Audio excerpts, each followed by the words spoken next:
afternoon. We are here today to talk about race, an issue that is on everyone's minds and one that P.A.D has made a priority through the DEI initiative. Welcome to the first part in Minnesota statewide series entitled Stories of BIPOC Folks, Microaggressions, and Personal Experiences. For those who don't know, BIPOC is an inclusive term that stands for Black, Indigenous, and People of Color. Today we're going to talk about microaggressions and personal experiences. Microaggressions are intersectional. They occur because of race, ethnicity, age, religion, gender, and other characteristics. They are generally subtle, but there can also be instances of outright racism or prejudice as well. Some may dismiss this as being overly sensitive or pushing PC language, but as lawyers, we know that words matter. Interpersonal prejudice can perpetuate systems of race and unequal justice and contribute to racial violence. We also know that racial disparities are structural and will not be completely resolved at the interpersonal level. That is why we're having another discussion next month focusing on policy issues. Stay tuned for further details on that. I'm going to ask that as you listen today, you set aside any biases or preconceptions you may have and listen with an open mind. And if you ask questions, I request that you do so in a respectful manner and with an intent to learn. The goal here today is to hear stories from our P.A.D siblings in order to gain greater understanding and foster respectful conversations about race. So without further ado, let me introduce our esteemed panelists from around the country. In no particular order, we have Jacqueline Justice from the South Sound Alumni Chapter, Jesse Bulluck from District 25 Alumni, Araj Ahmed from Robert E. Redding National Capital Area Alumni Chapter, a former International Executive Board Member at Large, and finally, Connie Tsosie de Haro, International Executive Board Member at Large C from the Robert E. Redding Alumni Chapter. So I'm going to let you all introduce yourselves a little bit further by telling us what you're doing for work and what was your path there. We'll start with Jackie. Thank you. Hi, everybody. Thanks for taking time out of your day. I currently own my own practice, JJ Legal Services. I do a combination of child welfare or dependency work and disability work, and then a little bit of employment law thrown in on the side. So I do a lot of different things, and my path there was kind of windy. I just kind of decided that I was ready to work for myself and not have to follow the rules of being in a structure that just of a firm or a government agency that just didn't work for me. So that's what I'm doing. Excellent. So next, Jesse. Hi, good evening, everyone. My name is Jesse Bulluck, and I am originally from Eastern North Carolina, out in the sticks, or the country as we call it. And after graduating from high school, I got out of North Carolina as fast as possible and moved to DC and went to Howard University for undergrad and law school. After law school, I returned to North Carolina, and I have been here since that time in 2008. To pay the bills, I work in e-discovery. No, nothing there. But I am actually transitioning out of the legal field, and I am currently working on my Ph.D. in educational leadership policy at Texas Tech University. So a lot of my current work is focused on issues involving race and student discipline, as well as looking at educational opportunities for students in pre-K through graduate school. Great.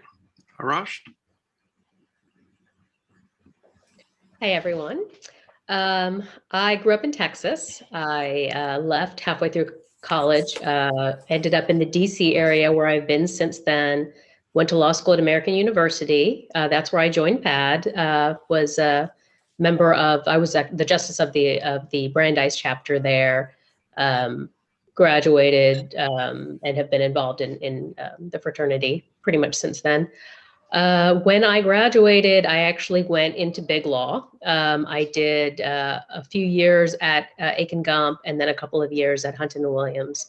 But after 4 years, I ended up switching over to the government, and that was just a better fit for me. I've been in the government since then for the past 11 years, working for the Department of Navy for 10 of those years. And then most recently, I switched over and I'm part of the intelligence community now.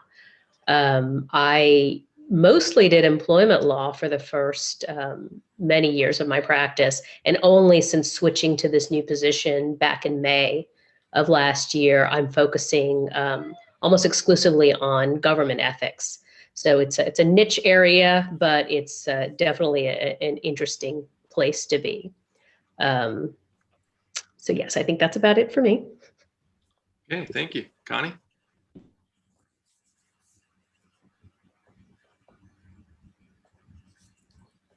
Yeah, everyone. She conchetta Tsosie de Haro Yanishia, Tabahan Nishlun Tachi ni Bashichin, Hona ni Dashachedo, Tabahan Dashanella.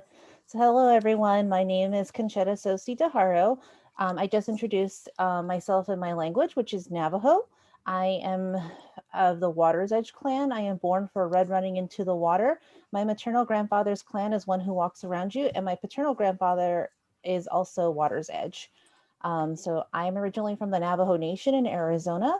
I grew up there my entire life until high school, where I went to a private school in New Mexico.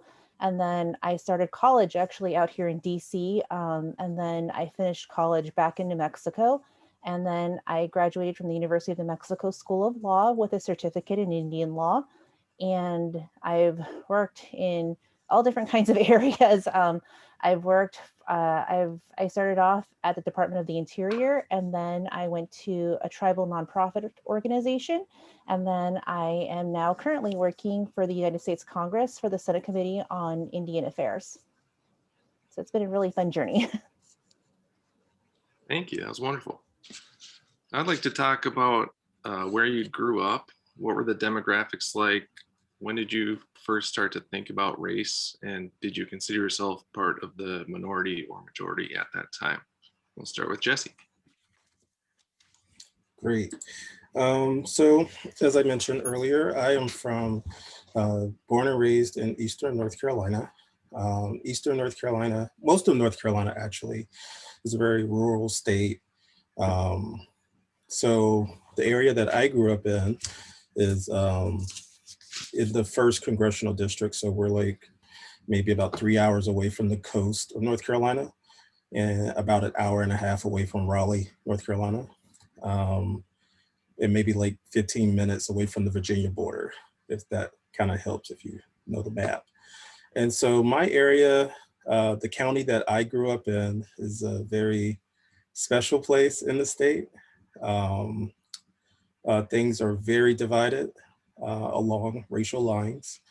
And so I grew up in a predominantly Black neighborhood area of the county. It's farming country. So like I literally have a farm field in every direction from my house.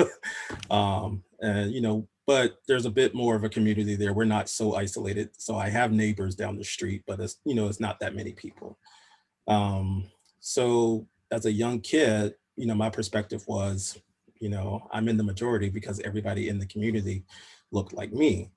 It wasn't until I started school, which was around 5 years old, that I learned that just how divided things were. So like I said, my county is very special. In North Carolina, the general practice is to try to have all of the counties have one school system. My county had 3 school systems, and 2 of them were predominantly Black, 1 of them was predominantly white. And of course, people will tell you, oh, you know, it's not based on segregation or anything like that. But, you know, hopefully I can explain it in detail if anybody wants to know. But basically, the county was still segregated. My school system that I attended was probably 95%, if not higher, all Black students. from kindergarten all the way through senior year. And it's a very contentious issue in the county. Even in 2010, when I started working with the General Assembly, you know, the question always comes up, oh, are we going to merge the schools in Halifax County? And that is like setting off a firecracker back home. Even to this day, people will still get very irate if you mention merging the schools. And of course, we had your standard segregation academies in the county as well. So sometimes we would pass by a school building and you're like, what school is that? Well, it's the academy that they set up when they integrated the schools back in the 50s and 60s. So yeah, race was a huge issue for me growing up. And like I said, I can go into more stories about it, just, you know, how it kind of played out in a lot of different situations. Thanks, Jesse. I think we could do a whole seminar on education. Absolutely. Araj? So I grew up in Texas, went to private school from kindergarten through 12th grade.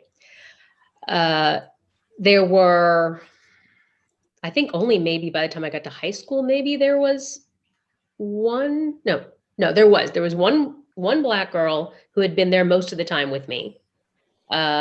She was a cheerleader and very popular. There was one Black boy in junior high, maybe, but I mean, literally, like I can see their faces. There were two other Indian people, both guys.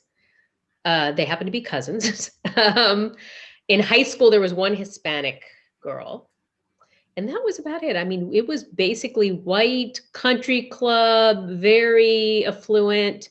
So my issues with race, it was much more to do with ignorance than anything else, because you know, my parents were doctors, so we still had that privilege of affluence, you know, of wealth.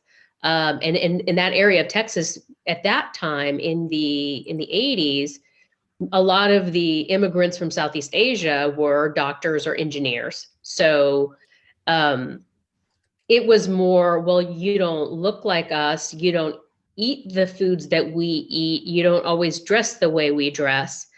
And I'm going to say, and I hate to say it this way, but I'm thankful that I finished school before 9/11, because also being Muslim, there was a little bit of, you know, during the first Persian Gulf, I was in high school. So, you know, we had the Saddam Hussein stuff. My cousin's last name was Hussein. So, you know, she got a lot of flack for that. But it was, again, more of kind of that the way that people thought of Arabs, and they really didn't know that there were Muslims from India or any place else. So they just kind of lumped us all into that category. And in fact, when I was in elementary school, they lumped my kind of Indian with Connie's kind of Indian. So they had no idea of Native American. And they were like, oh, so you go wah, wah, wah. And I was like, oh yeah, that's good. I mean, it was just absolutely ridiculous. But you know, again, a lot of it was born out of ignorance. I don't think I really felt real racism of the kind, you know, I guess, you know, that a lot of Black people and Hispanic people in this country face, until I went to England when I was in my early 20s. And then I was like, oh, why are they following me around the store? Why are they treating me like that? And so that was really eye-opening. But definitely there was always the sense of never fitting in, of not really feeling like I was the same as my peers, having a totally different upbringing, background, you know, not being part of the Girl Scouts because my parents didn't know what that was. You know, all the girls I went to school with did cotillion, you know, you dress up in some fancy Southern gown. And, you know, we obviously didn't do any of that stuff, you know, not being allowed to be friends with boys because there was, you know, that kind of cultural and religious aspect of how you should be acting, not being allowed to spend the night at my friend's house. So, yeah, definitely a different experience. I would say not as bad as a lot of people I know. I was relatively lucky that it was still a very sheltered community, but, you know, definitely never felt like I was part of them. Yeah, we know there are racial disparities in healthcare and life expectancy. I was just reading that Muslim women in the months following 9/11 had a statistically significantly higher level of infant mortality. So even doctors are affected by, I don't think they're doing this on purpose, but it's some kind of innate bias that gets in there. Yeah, after 9/11, I had already moved out to DC, before then, but I spoke to some of my friends, and I spoke to my parents. But yeah, they were people my age who at this point were doctors or were in medical school or whatever, and the FBI was showing up at their door. I mean, these were kids that were like me; they were born here. But so many people I know were not rounded up. They weren't actually taken out of their homes, but they were questioned, they were harassed. Everything changed, for my people, well, for Muslims, for Southeast Asians. So even if you weren't Muslim, you could be Hindu, you could be Sikh, you could be, anything that looked brown, basically. 9/11 was the big defining moment in this country for anti-Muslim Islamophobia, anti-Muslim rhetoric, that kind of stuff. I mean, it's a bright line. You could see the difference between before that and after that. Thank you, Araj. Connie.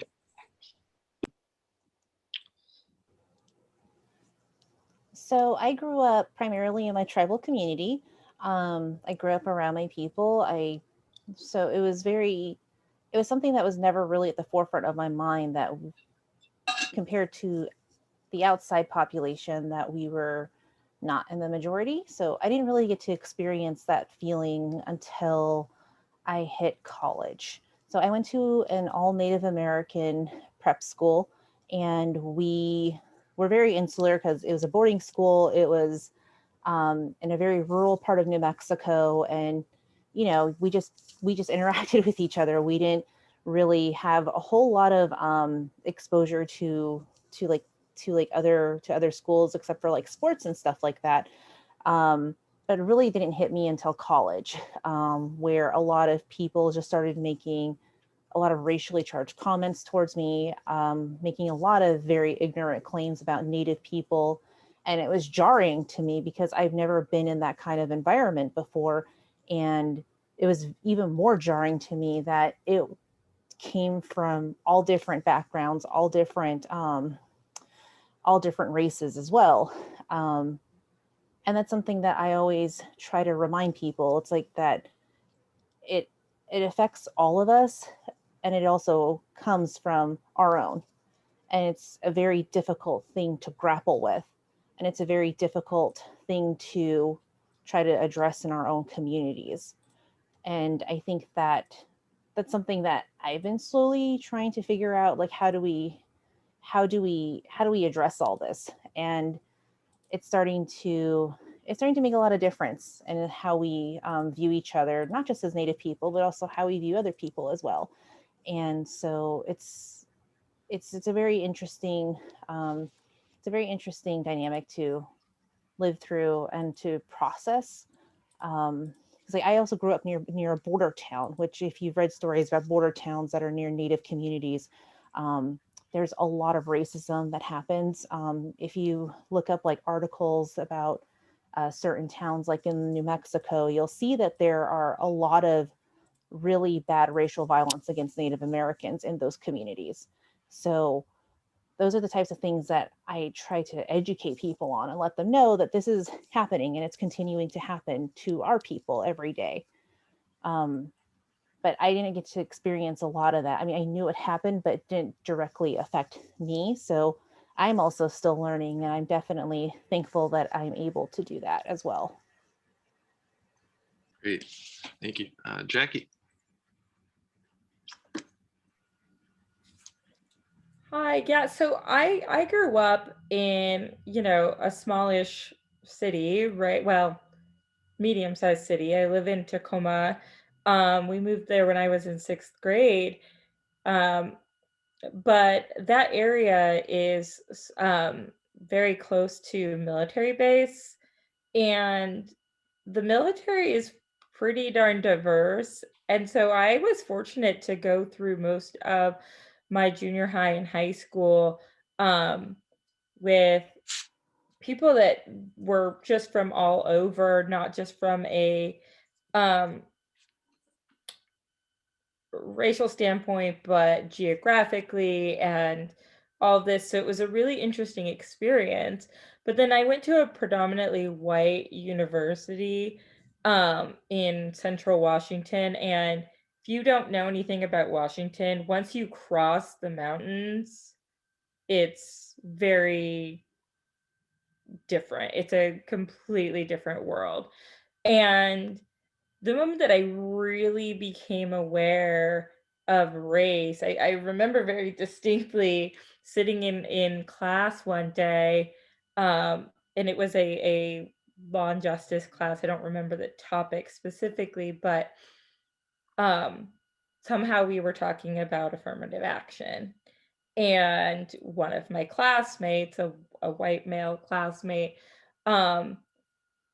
started talking about how affirmative action takes spaces away from deserving, white people, and basically looked right at me, right, being the only Black student in the classroom, right? And so then as you get further along in your studies, particularly if you're in the legal field, I think you start to learn more and more about how our systems are unfair. And so that was kind of the start of a very interesting journey about race and our society. Yeah, I find it interesting that affirmative action programs are often described by white folks as reverse racism, which from a sociological perspective doesn't exist, because racism is something done by a power group against a minority group. So when it's the other way around, it can be prejudice, but it's not, it doesn't have the power differential. Well, and I think that's it, is a lot of people don't understand the definition where it's, race plus power, right? And that power comes not just on an individual, but a societal and political and systemic level, right? So A little prelude of next month's seminar. Thank you. Have you experienced microaggressions or outright racism? How often does this happen? And can you provide some examples? And how do you generally respond? We'll start with Araj. I'd say not as much outright racism, except for, like I said, the kind of the more of a feeling when I was in London. Probably more gender-based, I'd say, than race-based at times. But microaggressions, definitely. Everything from the what the Asians always know, the where are you really from? No. Oh, I grew up in Texas. No. But where are you really from? So, get a lot of that, still get a decent amount of that sometimes. Try to be patient depending on who the person is. I've gotten, my favorite is when I must have been in college, because I had already moved away. I'd gone back to visit my parents in Texas. I was at a shoe store and the clerk said, "You talk real good, like a white girl."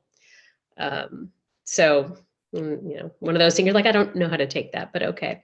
But, I've gotten asked, like at grocery stores, and a lot of this was in Texas and it was still a while ago, but are you from Muslim? I don't know where that is.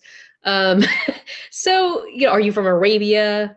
But the little things that are, they're more irritating than anything else. But I used to get, "Oh, you look just like Jasmine from Aladdin." I'm like, okay, well, that's the only brown person you've ever seen. We just things like that.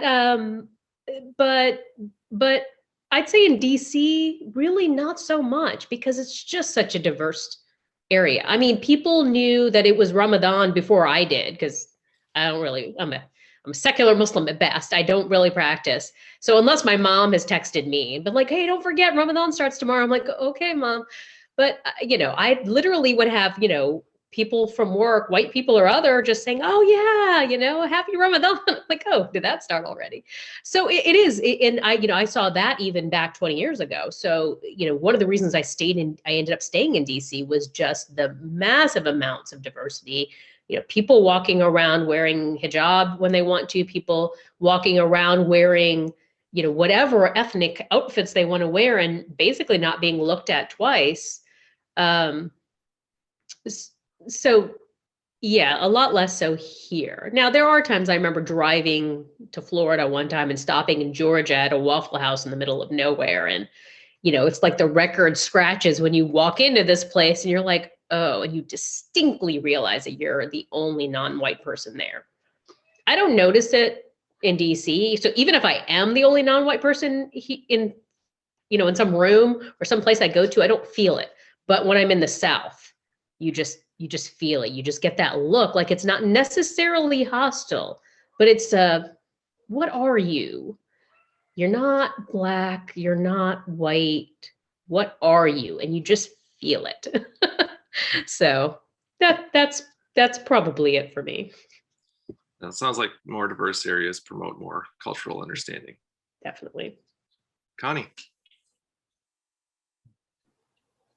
Well, to be extremely blunt, I experience it pretty much every day, especially out here in DC. Because one thing that I've noticed when I first started working in policy, or even just like in law school, there were a lot of passive aggressive comments directed towards me, not just as a Native person, but also as a Native woman. A lot of comments about, are you sure you want to be a lawyer? How about being like a paralegal? Why do you really want to go to law school? Do you really think that you can handle this job? Don't you worry about conflicts of interest with representing tribes?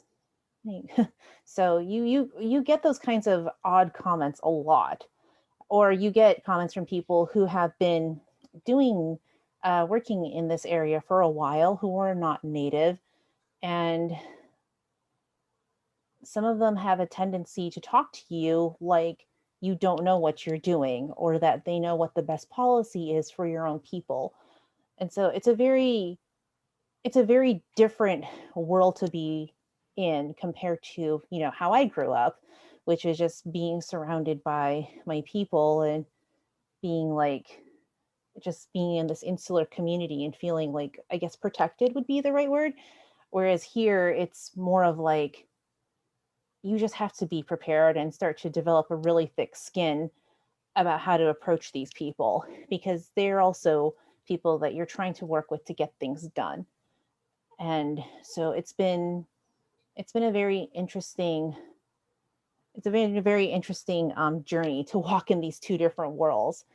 And I'm trying to find a lot of mentors, and I've been lucky that I have a lot of support who've been helping me along this journey, so that for any other future Native law students or any other future Native policymakers who want to come out here and do the hard work that is needed, I'm hoping that I can help guide them through that as well. Thank you. Jackie.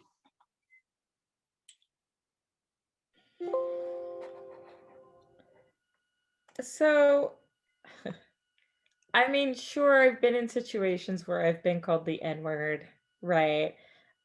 Things like that, but that's way more infrequent. And I think that that's always my contention when we start talking about these things. It's like, it's not simply, oh, I hate you because you are Black or Indian or whatever, right? It's more, it leans much more towards the microaggressions that stem from our wider society, right? So, I mean, a lot of the examples, it's like, oh, your hair, right? Don't touch my hair. Um, we don't need to have a whole discussion about how different and cool and amazing my hair is. It's just my hair, and yes, it's awesome, but also next topic. Right? I mean, and certainly, Connie, you mentioned the overlap of being Native and being a Native woman. I've certainly been in situations in court, right, where I'm sitting in court and I have a colleague that he said to me, you know, I was challenging him on something that he was doing. He was trying to present orders that hadn't been shown to one of the other parties, which any practicing, you know, in the courtroom lawyer knows that that's a no-no, right? Um, and I was challenging him on that, like, hey, this other party hasn't had an opportunity to see the changes that you've made. Like, maybe we need to wait. And he hands it to a white male who was serving as a guardian ad litem role. He wasn't serving as an attorney role, but he happened to be an attorney. And he goes, well, he can explain it to you. He's an attorney. Oh, okay. You know, unfortunately, I had another colleague of mine kind of step in. She happened to be an older white woman, sitting in the corner, not associated with the case at all, just comes over and is like, I'm sorry, but I don't understand what you're doing or saying right now. Like, I think you maybe just need to wait for this other attorney to get here. If you have to go, then fine, but this isn't proper, right? But things like that happen a lot, you know, and even though where are you from or what are you is the more common version that I get. What are you?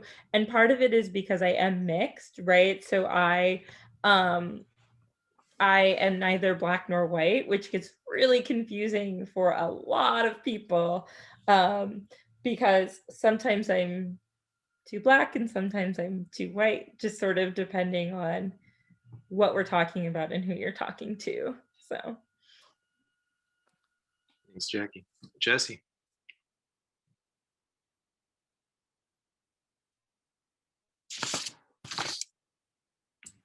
Gosh, I just read an email about that the other day. So, all right, now that I'm off mute, I was saying that you wanted examples of sort of the microaggressions or, you know, overt acts of racism that we experience. So as you can see, I am a Black male. And then, and so from a very young age, it has been something that I've just sort of had to deal with, like Connie said, every day of my life. I have to be conscious of the fact that I am a big Black male, big in stature. So, you know, that can come off as threatening to a lot of people, even if I am trying to be, you know, just happy. I always have to monitor my actions, my tone of voice, and how I interact with literally everyone. It's a constant thing that I have to keep on my mind. So stop me when I start giving too many examples, but I wrote down just the ones that came to the top of my head. So from a very early age, I told you about the school situation where I grew up. They were very divided.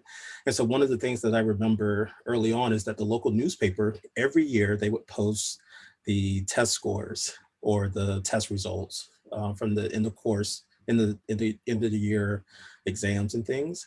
And so they would always celebrate the predominantly white school system in our county and talk about how wonderful the school system was, how great the students were doing, and just all of those things. And then they would sort of tear down the other two school systems, which were predominantly Black. And it wasn't that the white school system was performing that significantly better.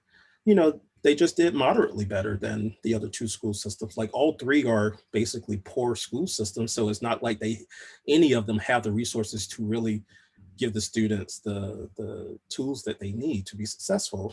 And I would always see that every year, and I would come home and ask my mom, who ironically was an educator, an administrator, and she worked in the predominantly white school system. She was one of two Black teachers in that entire school system.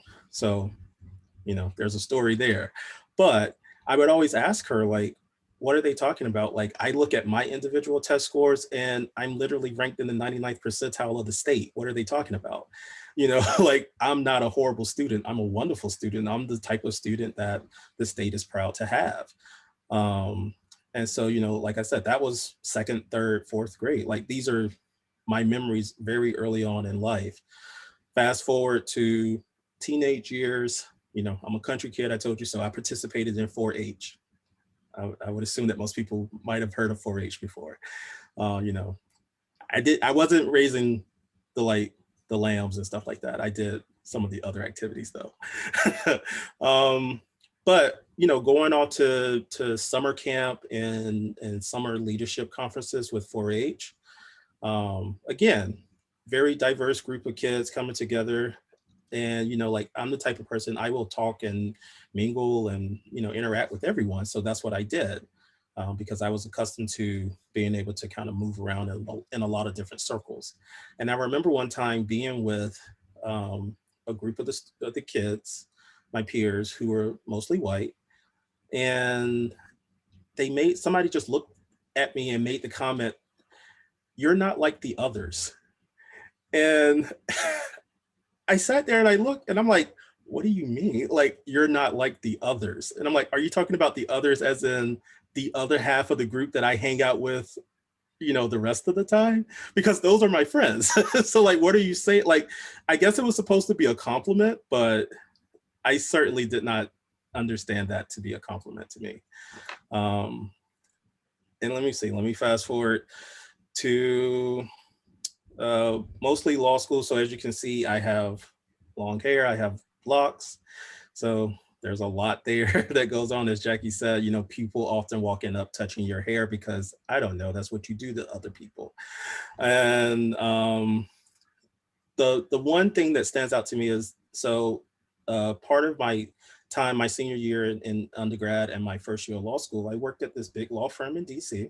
I will not name it, but I worked there. And as you know, with big law firms, especially back in the early 2000s, they always have parties and happy hours all the time. And so my firm, they always had their annual Christmas party at the Four Seasons Hotel in Georgetown, DC. I don't know if you know anything about DC, but that's basically a very exclusive area, very luxury hotel type. So this one year, you know, I went to the party multiple years because I worked there multiple years. But this one year we had an attorney who was working on the case that I was on, and he comes into the room. They have a room for all of us kind of interns who are there. He just walks in, he walks up to me in front of everybody and just says, "Hey, you, I'm gonna give you my card because I know they're not gonna let you into the party with those things on your head." And I'm like, what just happened? And then he tosses his card at me, throws it on the table, and then walks away, like goes to his office after that. And of course, the room erupts. Like all of my coworkers, they just like, what? You know, I can't repeat what, you know, some of them said, but it was like, really, what just happened? Like, who does he think he is to do that? This, if I didn't say it, this was a white male. And so of course, me being the person I am, I immediately went and addressed it to the project manager, who was a Black woman. And, you know, when I came in to work the next day, he promptly apologized to me. And then he started asking questions like, "Oh, I heard you're a law student, you know, how's that going?" And I'm like, yesterday you didn't think I was anybody, but now today you understand that I'm not just some random from off the street. Like I'm actually, you know, a pretty decent person. So again, I have tons of examples, but the last one or the last few that I'll give come from me as a practicing attorney. You know, I'm a licensed attorney at this point. So something that happens very common is when I go to court, you know, most courts, they have like a separate entrance for attorneys. So I'm usually always directed to the entrance for defendants. And I actually had that happen to me multiple times when I walk into the court. They're like, "Oh, you know, like defendants and people are over here." And I'm like, "Oh, actually I'm the attorney. So I'm going to the attorney entrance. I'm going to the right place." And then as far as like things that happen inside of the office, there's always the questioning of, if someone asks me a question or I give information, there's always that can't be right. And I mean, that literally has happened where people just say, "That can't be right." And then, you know, 20 minutes, 30 minutes later, they come back to you and they'll just casually say, "Oh, that information you gave me was correct, or that information, I looked up that information and it was, you were right about it. And I'm like, yes, like we all went to law school, we all passed the bar exam. I know how to do some basic things here. I'm not gonna give you something wrong intentionally. And then outside of that, there's the jokes that people play because I am a darker complexion. People have people have made jokes like, oh, we turned off all the lights or the lights went off. Where did Jesse go? What happened? Where are you? There was one time when I had some coworkers who told me, oh, Jesse, you should dress up as a lump of coal for the Christmas party. And I'm like, like, where do you all come up with this stuff? And then you have the courage to just say it out loud. And then lastly, there's always the being compared to being a thug. If anybody knows me, I'm not anything close to being a thug. I can't even pretend well. Maybe sometimes I appear to be a thug, but I'm totally not. But just walking in on a casual Friday, most people on casual Friday wear jeans, sneakers, maybe a nice little button down shirt. I walk in and my coworker's like, oh my God, you look like a thug today. And I'm like, how? Because of just the way I'm dressed, do I have to always wear a suit and tie in order to, get respect? But, that, like I said, there's tons of them, but that's just a few to kind of highlight the last 35 years of my life. There's a lot there. Yeah. So I have more questions, but if any of our attendees have questions, feel free to post them in the chat or raise your hand and ask them. Has your name, appearance, religion, or other characteristics closed doors or created higher bars for you? We'll start with Connie.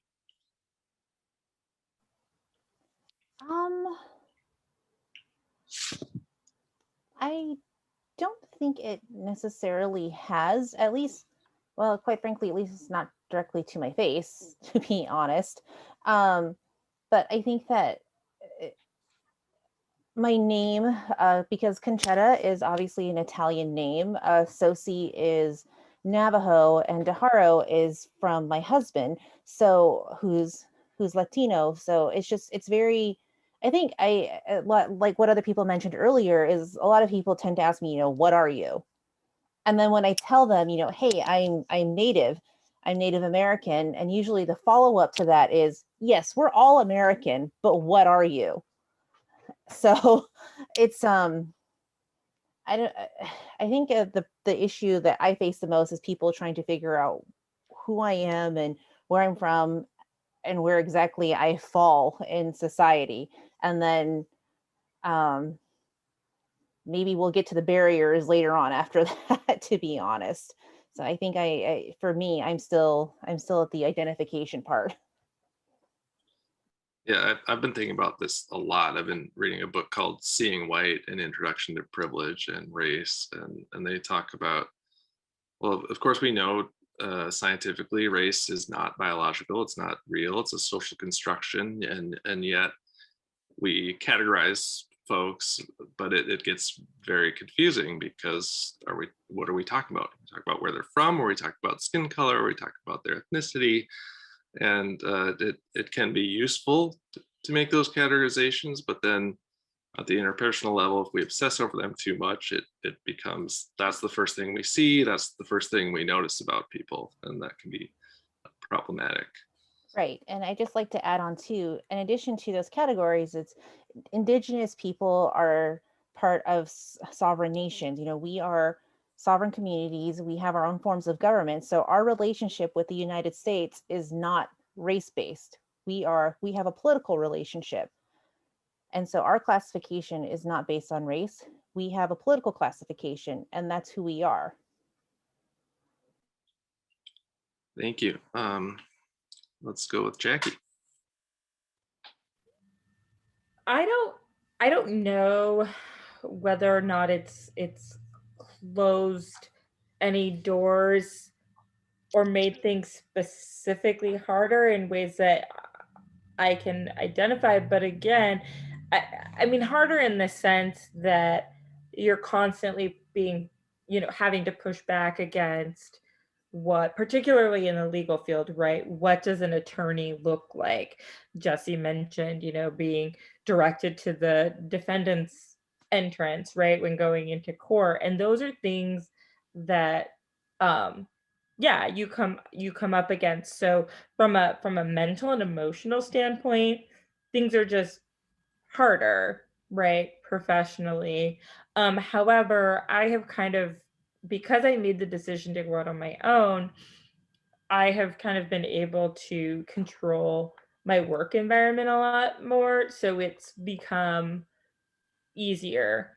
I was telling a colleague of mine, we were talking about professional dress and this and that. And I said, look, I am never going to be a straight white male. I'm never going to be the default professional.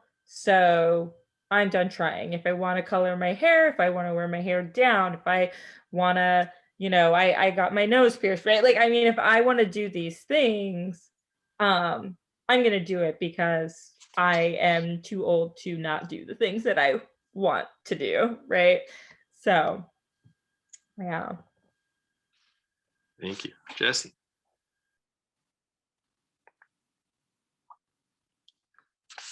Jesse, you're muted. You're muted, brother. Oh my God, please don't put that on Twitter. I keep talking without unmuting myself. So, well, fortunately for me, you really don't know you don't know much about me until you actually see me. So I say that to mean that, you look at my name, it's pretty standard, there's nothing special about it. If you talk to me on the phone, you may or may not be able to determine what background I am just from talking with me. Very interesting. I study foreign languages, and so I speak with or I used to speak with a lot of people from different countries, and they could never guess what part of the United States I was from, because I just have a very basic American accent. They were like, "You're from the South?" And I'm like, "Yes, I'm actually from the South." They're like, "But you don't talk like a South," they would try to go into the little Southern drawl. And I'm like, "Yeah, that only happens when I'm sort of in that environment around my family and stuff."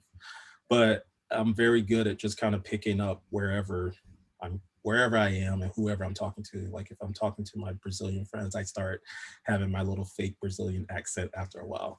But anyway, normally I only feel the higher bar when I present myself in person, because then it's like, oh, I always, because I grew up in a very racially charged environment as a kid, I have an acute sense of kind of picking up on those things, even if it's just very slight. So, I would walk into certain rooms, and of course, I'm the only person who looks like me. And it's like, "You're Jesse." And I'm like, "Yes, I'm Jesse." So those are the only times that I really kind of see it being a challenge. But most of the time, once people get to know me, they see the type of person I am, they kind of understand me, and then it's usually not an issue from there. But the caveat to that is then I become the safe one. So like, again, that goes back to I'm not like the rest of them. I'm one of the safe ones that you can talk to and he can be around because, maybe he's more educated, maybe he's of a different class and he doesn't have, they're able to kind of separate you out from others. Great, thank you. Araj. Well, I mean, for my name, obviously, you can tell that I'm not your typical white person. Most people, if they haven't met me or talked to me, assume I'm a man. Thanks, Mom. But my name, you can't tell. Raj is a very common Hindu man's name. Araj is an extremely uncommon Muslim or Arabic name that my mom found in a book of ancient names. But when it comes to barriers, so I was part of the barrier analysis team at the Navy a few years ago. And And, you know, the Navy is actually doing really well compared to the rest of the legal world. That's what we compared ourselves to. So the legal world traditionally horrible when it comes to women and minorities. So the Navy was better than that. And they took great pride in, well, look at us. And one person even said, oh, well, do we need to hire more white men?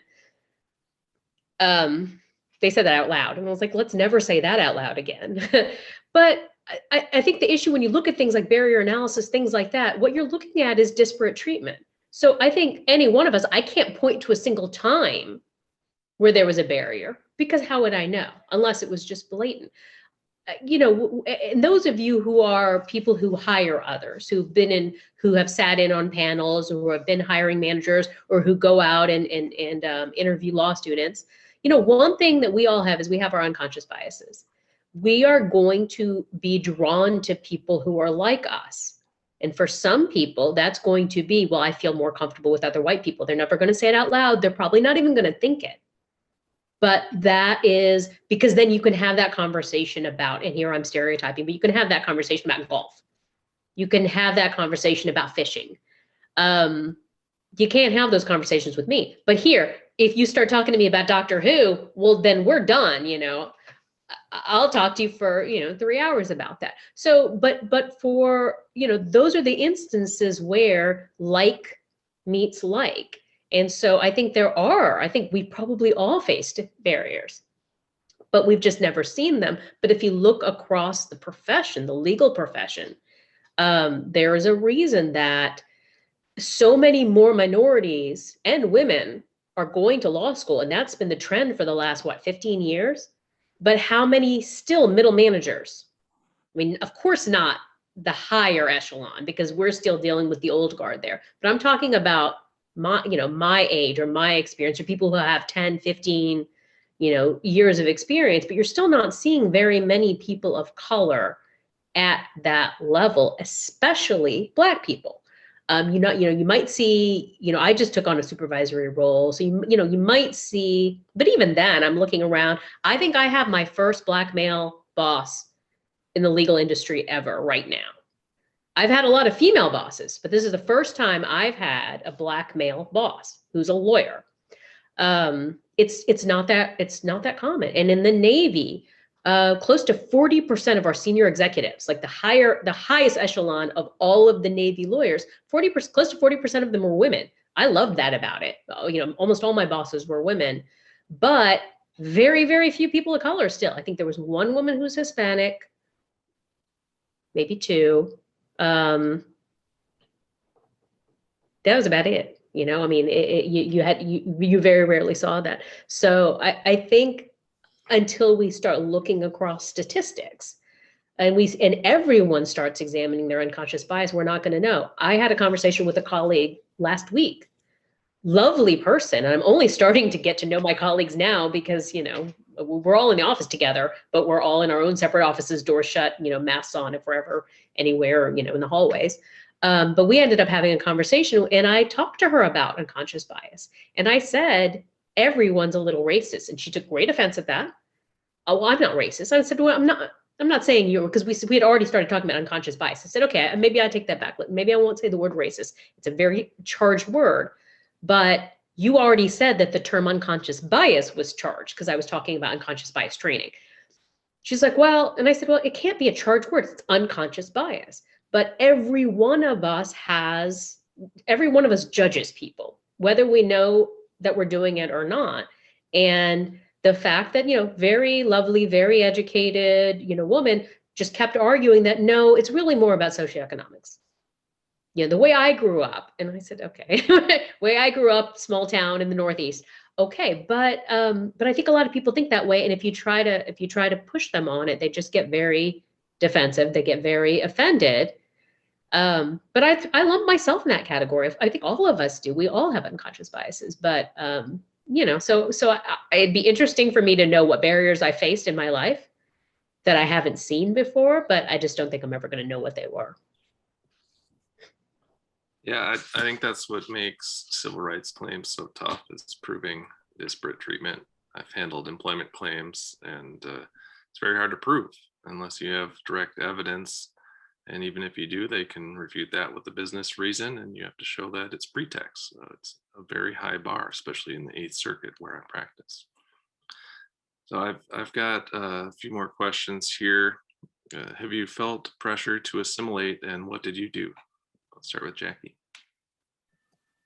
Well, like I said, you know, I definitely have had to consider when going in front of certain judges, how do I wear my hair? Is this a judge that, you know, I have to kind of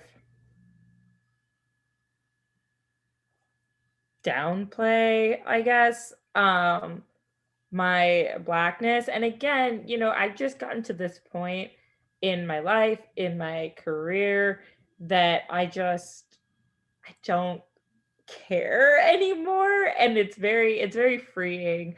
But I'm also fortunate to work for myself, so you know, I'm in a different situation than a lot of people are. But yes, of course, that pressure is still there. And you know, especially being mixed race, it's a very interesting tightrope to walk, because even the way that I speak to my brothers is very different than the way that I speak to my white mom, right? Not just on a, you know, just not just from an age standpoint, but just mixed kid to mixed kid standpoint, right? It's very different.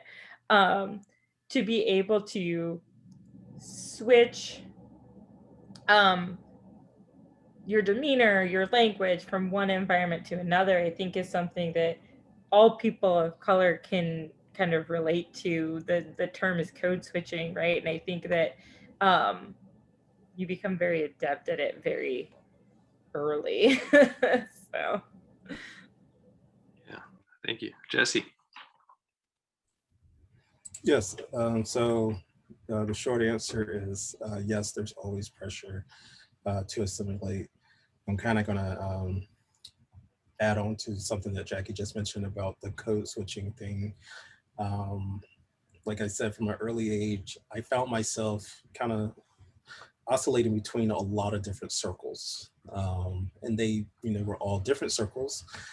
Sometimes it would be, you know, my neighbors in the community. So, you know, very farming oriented community where, I mean, us kids were literally running around barefoot outside, you know, because we were country kids. That's what we did. To going to, I guess, higher upper class events, you know, with family friends who were like doctors and attorneys and engineers, and you know, it's kind of the upper crust of society, and being able to mix and mingle with their kids, and then going to events with my mom, you know, who taught in a predominantly white school system. My mom went to predominantly white institutions all of her life. So, you know, going to events with her, I would often be the only kid that looked like myself, which meant learning how to function in those environments and, you know, still be able to get along with, you know, a very diverse group of people. So for me, I've just always had that natural ability to kind of just fit in wherever I am. Sort of like a chameleon in that way. I'm able to kind of fit into whatever environment I find myself in. I tell people I am comfortable eating at a hole in the wall restaurant on the street corner, or I can go to a 5-star Michelin restaurant and be just fine, and anywhere in between. So the one area that I'll point out is pretty obvious, you know, my hair. That's not the norm for men, and certainly not for Black men to have longer hair. And so I believe Araj may be the only person in this room that probably knew me before I had the locks. She knew me, well, she actually knew me when I had my first set of locks, and then she saw me when I cut them off and had the shorter hair, and I had that for a number of years, and then she saw me kind of go through the process of growing them back. And I I did not cut them the first time because, you know, of the pressure to kind of fit in. You know, I kind of cut them for a more personal reason, but I decided to grow them back because I just thought, you know what, it's something that I like. It's something very, you know, personal for me. And why can't I have them? You know, because, you know, it's literally the hair and the way that it, you know, it just grows out of my head. So it should not be something that should ever deter me from getting positions or opportunities just because I chose to wear my hair a certain way. But yeah, there's always the pressure there. Araj? I'd say, and it's a shame, but I assimilated too much when I was growing up. I didn't feel like I fit in at all. And so I basically turned my back on the language, on the culture. I mean, I had friends who were also Indian Muslims, and there was like a group of us because we'd go to, you know, we'd go to the mosque every Sunday. You know, my parents are very, very social, so we'd have events all the time. But even they were in that same category as me, just trying as hard as we could to fit in with the white kids, you know. Most of us, our first language was Urdu. You learn that at home first. But I think by the time I was in elementary school, I had completely stopped answering my parents in Urdu. I can understand it still, but I can't speak it at all. You know, there was a term, and I think a lot of people of color are familiar with the terms either coconut or Oreo, brown on the outside, white on the inside. A lot of us were that way. I actually I never really talked to anyone about it when I was growing up. We just kind of all did it. We, you know, it was not a survival mechanism that we were being threatened or anything, but it was the only way we could really feel like we were part of anything. I talked to a couple of friends when I was in my 20s after I had moved away. I ended up in Egypt with my parents for some conference. And so a couple of the girls my age were there, girls and guys my age were there too, also with their parents because it was a free trip to Egypt. And we all sat around one night and we started talking about what we went through as kids. And every one of us, you know, faced major depression. Every one of us faced a total identity crisis because we didn't know who we were. You know, our parents kept wanting us to be Indian, you know, wanting us to follow the old ways. And the old ways didn't even exist in India by the time, you know, we were growing up. Didn't want us to assimilate, didn't want us to be too much like our white friends.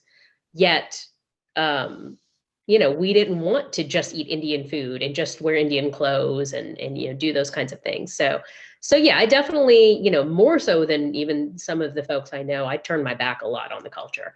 And I do regret that now. I regret that I didn't really ever feel connected to that part of my ethnicity. I think where I am now is closer to what Jackie was saying. I just don't care. Like, I mean, I'm at a stage in my career where this is the last job I'm going to have. It's fairly senior. There are a couple of things that I'm, you know, being a little bit careful about because it's a new community. So, you know, I took the colored streaks out of my hair for now. I realize now I can probably just put them back in if I want. But I've, you know, I feel like I'm a more authentic version of myself that I can just be who I want to be, say what I want to say because I don't have anyone to impress anymore. But again, you know, I do regret losing the tie to some of my cultural identity because I mean, I can, you know, I've been thinking about it for years, relearning Urdu, you know, getting some tapes. But I just don't feel any sort of connection to the culture. I haven't been back to India since 1990 and I'd like to go back, but I know I'm just going to be a tourist. So yeah, full assimilation here. Thank you. Connie?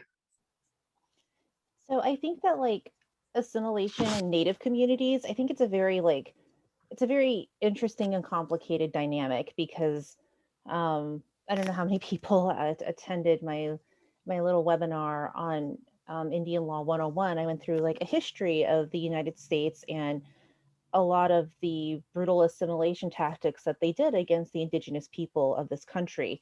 And through that, we have intergenerational trauma of dealing with that, where you have like some families who, you know, still tell a lot of their still tell a lot of the younger generations, don't speak your language, don't practice this culture because of what happened to them a long time ago.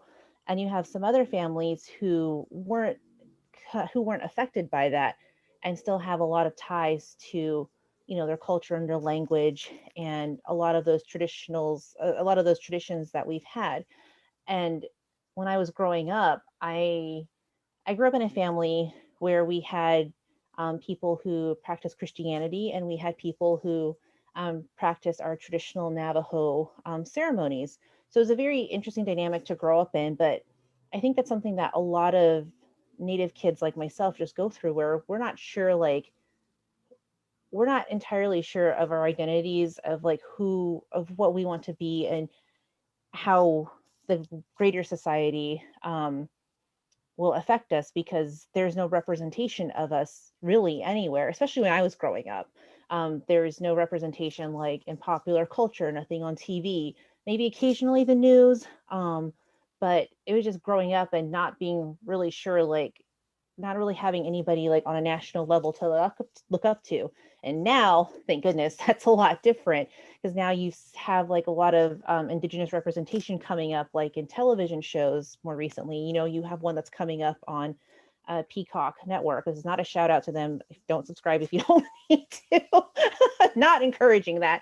But, and now we have, the highest ranking Native woman ever as Secretary of the Interior. So it's changing a lot. And I really think that that's going to have a different effect on the younger generations than how it affected me, because I still have that struggle where it's I'm not sure where exactly I fall. I mean, I know where I come from. I know some of my language, and I'm still relearning it. I know a lot of our traditional practices, but I don't know everything. So I'm still learning, and I'm trying, and that's why I go home a lot, is because I want to learn more and I want to know more. And I really wish I wasn't that teenager who was just pah, I want to be something else because this is boring. This is not interesting. And this is what TV is telling me that I have to be.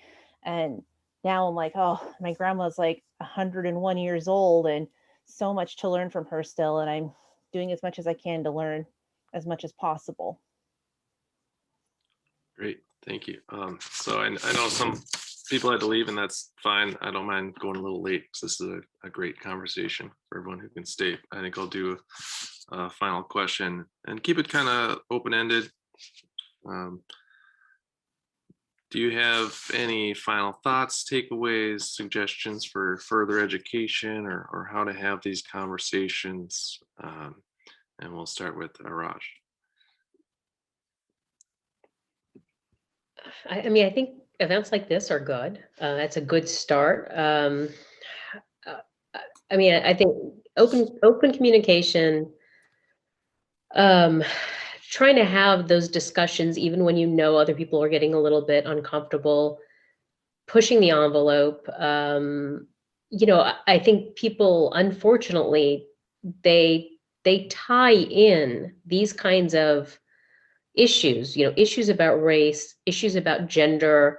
They think that those issues are political, and they're not. These aren't political issues. These are human rights issues. These are issues that impact us, on a daily basis. So, I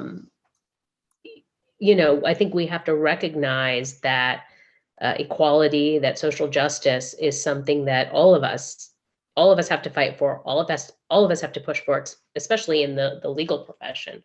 But every conversation we have with someone, we're not going to change. It's not about changing minds. It's about opening eyes. For instance, when the Black Lives Matter movement first started several years ago, and you started hearing reading these articles and hearing people talk, especially Black men talking about their interactions with the police.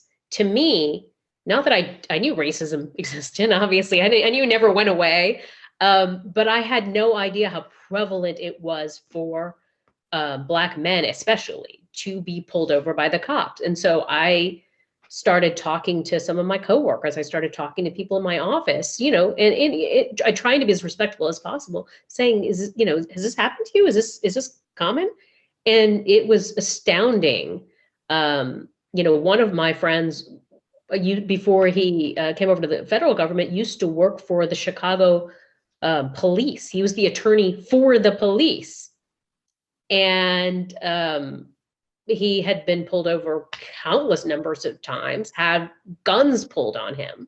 It's like what Jesse says, when you are a bigger statute, as black male, you're just automatically considered threatening. Doesn't matter if you have a smile on your face, doesn't matter what you're doing, just the fact of the matter that you exist is threatening. So I think, yeah, reading, having conversations, talking to people, giving people concrete examples, giving people articles to read, not, not hounding them, not, I know it's, and Jackie's not here, she's much better at discussing this, but yes, is it our job to educate people? No, I mean, is it exhausting sometimes? Sure. More so, for others, I'm sure, even, than me, but, and then you have to be careful not to get people too angry because they're not going to listen. But all we can do is try and keep going out there and educating people. And I know several people stopped. They told me to my face that, oh, well, I don't follow you on Facebook anymore. You just got way too political. Okay, that's fine. You don't have to. But, that's information that you're not getting anymore. I mean, not that I'm the font of information, but, that's your loss if people like me are the ones that you're not following anymore because you just don't want to bother with it. You think it's too political. And, what people don't realize is that's the everyday life of so many people in this country. So you might have the ability, the privilege to look away, but your friends, your P.A.D brothers and sisters, your coworkers, your doctors, whoever it might be, they don't have the privilege of just ignoring it and pretending it's not going on. So that's probably my 2 cents. Thank you. Connie? I would definitely have to say, like, just examine your own internal biases. We all have them. And it's definitely a difficult process to go through, like, especially when it comes to examining your own internal biases towards Indigenous people of this country. There's a lot of people out there who still don't believe that we're here. They are also very much wrapped up in stereotypical Native imagery, and that's just not who we are as a people, and that's not accurate of where we are today. And I think that it's so important that we take that step and learn not only from each other, but also take that learning and really internalize it to make sure that we are going to become the best ally that we can be for not just our own people, but also for others out there. Because it's so important that we amplify each other's voices, because that's how things get done. And I think we've seen that a lot with the mascot issue. There's Native people have been trying to raise their voices about changing the Washington name, and we all are so grateful to the Black Lives Matter movement for amplifying that voice, because if it wasn't for that movement, it definitely would have taken a lot longer to get a lot of these sports teams to start re-examining the team names and the mascots that they use. So I think it's important that we make sure that we are being inclusive, but also that we are amplifying as much as possible. Thank you. Jesse, last word. Almost got me there. So, yes, I would like to echo everything that Araj and Connie just mentioned. And maybe the only thing that I will reiterate is just have an open mind and be respectful. Many of the times you probably can have conversations like we're having today with other people of color. You just have to approach them in a very respectful way, and not try to come off as a know-it-all or authority figure on the topic, because you more than likely haven't experienced the things that we have. So definitely just come to it with an open mind and ready to learn, but also don't expect them to teach you everything. Like nowadays, there's no excuse. Most people have access to the internet, so Google is your starting point. You can literally Wikipedia these things and read an article or something on it, and then go find a legitimate source later.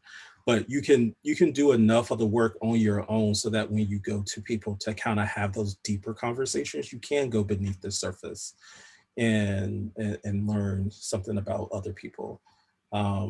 Again, just using myself as an example, I always have an open door policy with everyone.